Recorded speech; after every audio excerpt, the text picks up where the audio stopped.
you told him. You know. You didn't respond once? No. So he decided to stop sending it. אלה הדברים אשר דיבר מוישה, הכל ישראל. This is what Moshe Rabbeinu, these are the words that Moshe Rabbeinu spoke, הכל ישראל דבר. Medrash says, Omar Rabbi, Lamadan Mokum Acher. Medrash says that we learned from the Mokum Acher, from another source in the Torah, that Moshe actually Zochel the Torah, until Moshe Rabbeinu was not Makabel the Torah, he wasn't Zochel the Kabbalah HaTorah. See, it says, Loi Bal Devarim Alechi. Loi Devarim Alechi. Moshe Rabbeinu, before Kabbalah HaTorah, he was not Ish Devarim, he was not a speaker, not an orator. After he was Zochel, he was healed, and he had an affliction. Moshe Rabbeinu was terrified. Moshe Rabbeinu stuttered. So before Kabbalah HaTorah, he stuttered. He stuttered. Once he was Makabel the Torah, he received the Torah on Mount Sinai, on Har Sinai, so he was healed, and he was in command, he was able to speak. The Ram, in his verses, he asks a very glaring question. He says, the Klal Yisrael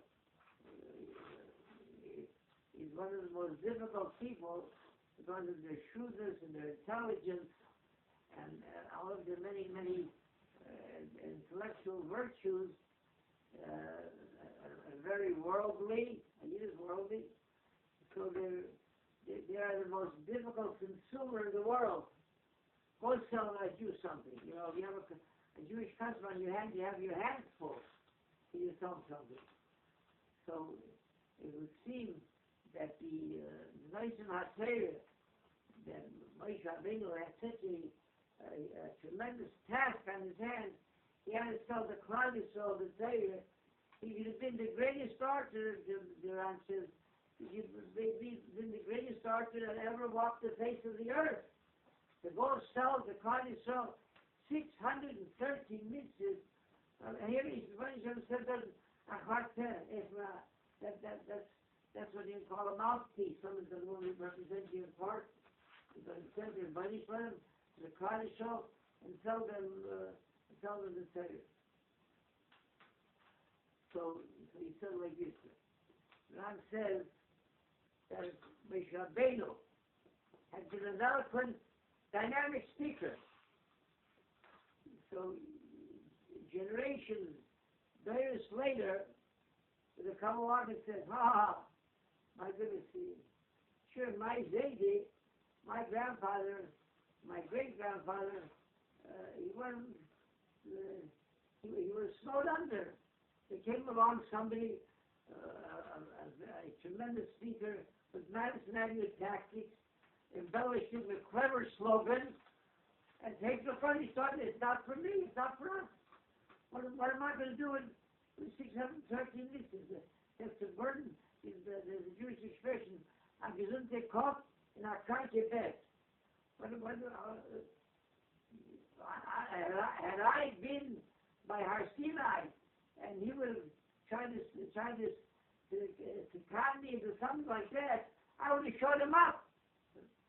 So he said, when he said the doctor had to send a Moshe Rabbeinu, who was classified Russian, that he was not an eloquent speaker, and was Shechina Medaberes, he says, Great Moshe, and the divine presence spoke from Moshe's voice box, Moshe Rabbeinu's voice box, and the Torah accepted it on his real intrinsic values, not because some super salesman came along. That's what the Torah is. The Torah is something that doesn't have to be sold. I'll tell you, you call me positive meaning. It's nothing that needs salesmanship. Its beauty is so evident and so outstanding, and has the depth. There's no other way in life without Torah. We touch by Kabbalah Satari, it says that the bunny from Yishatu the Sakti Sohor. The Klal Yisrael, when they stood around Har Sinai, so the bunny from turned the corner of the mountain on the Klal Yisrael, and he gave them an ultimatum. If the Kabbalah Satari Mutal, if you're ready to accept the Torah, Mutal is good. If not, something for us. If not, this will be your birthplace. You won't go out alive. That's the Persian shot. That there were certain that they wouldn't. There were certain with a death sentence they wouldn't send the Torah. Shot is marches like that.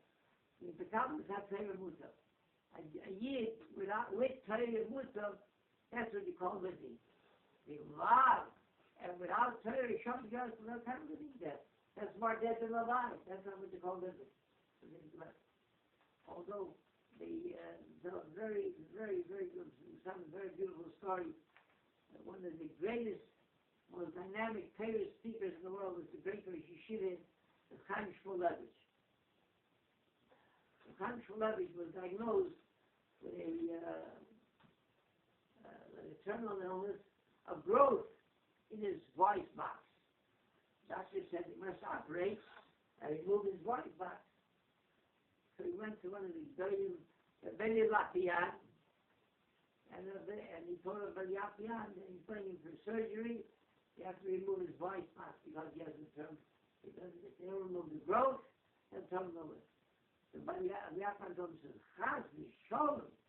He says, a pair, Matik Margolius. He says, a mouth like that, it's dynamism, it's fire, it's Torah, and Dusha. He says, the Klal Yisrael cannot be denied such a voice. He says, definitely do not have that surgery, and I'll be the spouse for you that you get well. After the diagnosis, and the doctor was the sergeant, he was Mark Yonim over 35 years. Chanani bin Akashi Oimer. What's up with Gol Zaki Shehusser? The people here look at this. I don't know if my chief on Yad no Taylor the idea. Now, it's a nice name of all.